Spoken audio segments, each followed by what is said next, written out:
Hello my dear sewing friends, it's Alisa here, and today we sort of have like two-in-one. It's a very useful technique to know, and on the other hand, it's a quick and easy project where you can practice that technique. And we're going to be making a tea towel with mitered corners.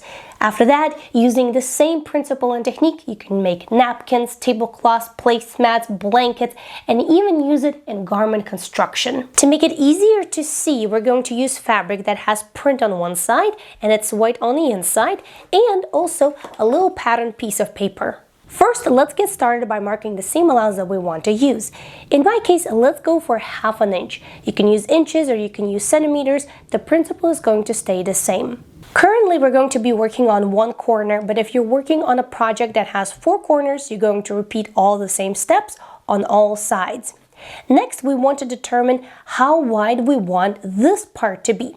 So in my case, I want to go for 1 inch. So down from the seam allowance, we're going to mark 1 inch again on both sides that make this corner. I went ahead and I marked the seam allowances so that way it's a little bit easier for us to see. Now let's fold everything in. First, the seam allowance on the line, and then the actual fold, and we're going to do the same on the other side. First the seam allowance and then the actual fold. The total length that we took from top all the way to this orange line is 1.5 inches, 1/2 inch for seam allowance and 1 inch for the actual hem. So we want to double that. So it's going to be 3 inches. From this corner right over here, I'm going to take 3 inches to the left and 3 inches down, and as you can see, I'm making little marks. Now I want to connect them in a straight line that will go through the one mark, then through this cross, and then through the other mark.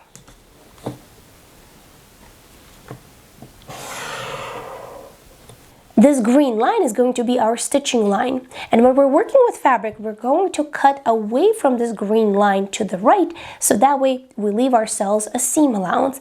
In this case, we're actually going to cut right on the green line, so that way we can double check that our corner is indeed made nice and neat. So we're going to bring it together like so, side to side, making a triangle, and we're going to cut right on the green line like this. Then bring one side and the other side, and there you have it, a mitered corner. Now let's do all of the same steps but on the fabric and with sewing.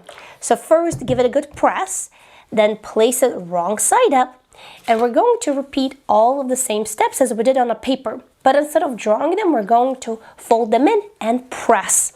So first of all, we're going to start by doing 1/2 inch on all of the sides because that is going to be our seam allowance. Fold it in and press. And then we're going to do 1 inch. Once again, fold it in and press.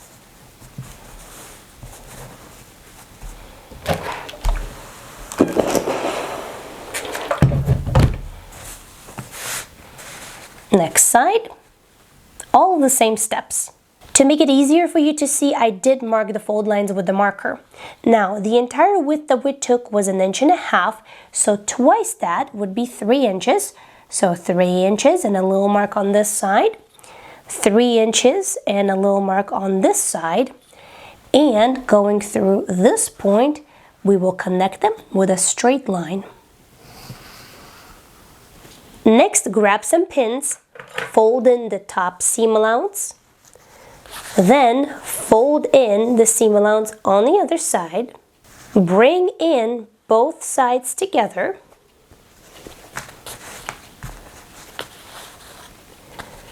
so that way it makes a triangle. Take a pin, insert it right into the green line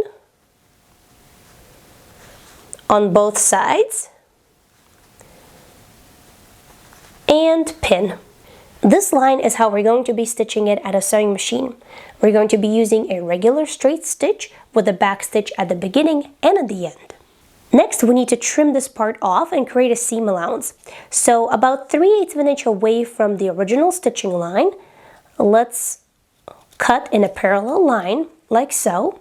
And then right here at the corner, we want to snip in like this, almost to the stitching, but not quite to, I would say maybe 1/8 away from the stitching. Now, grab it like so, and I like to place my finger in here and sort of finger press these seam allowances like this. And now we are ready to turn out that corner. When you're ready, go ahead and give it a really good press. And then repeat all of the same steps on the remaining 3 corners. This process is way easier when you already have a template like the one that we made. Simply place it and align the lines with the fold lines on the fabric, and then mark the corner. Once you have all of your corners done, it is time to finish the hem. Here we're going to stitch on the edge over here about 1/8 of an inch away from the fold of the fabric. Once again, we're going to start and end with a back stitch, and when your stitching has reached the corner, go ahead, leave the needle inside of the project, lift the presser foot, pivot your project, and continue stitching until you reach the next corner, and then repeat all over. This is what it's going to look like once done, and when all 4 corners are finished, that's it! Your project is complete. Now, these towels were made originally from white linen, like this, by using exactly the same technique that we just discussed and practiced. And then I block printed these little designs on them using fabric ink. And if you want to see a little bit more how this technique works, because you can use it on garments as well, then take a look at this video where I made a gorgeous top from fabric scraps, and I also block printed it. Thank you so much for watching. Check out this video, and until next time, happy, thoughtful sewing. I'll see you soon. Bye!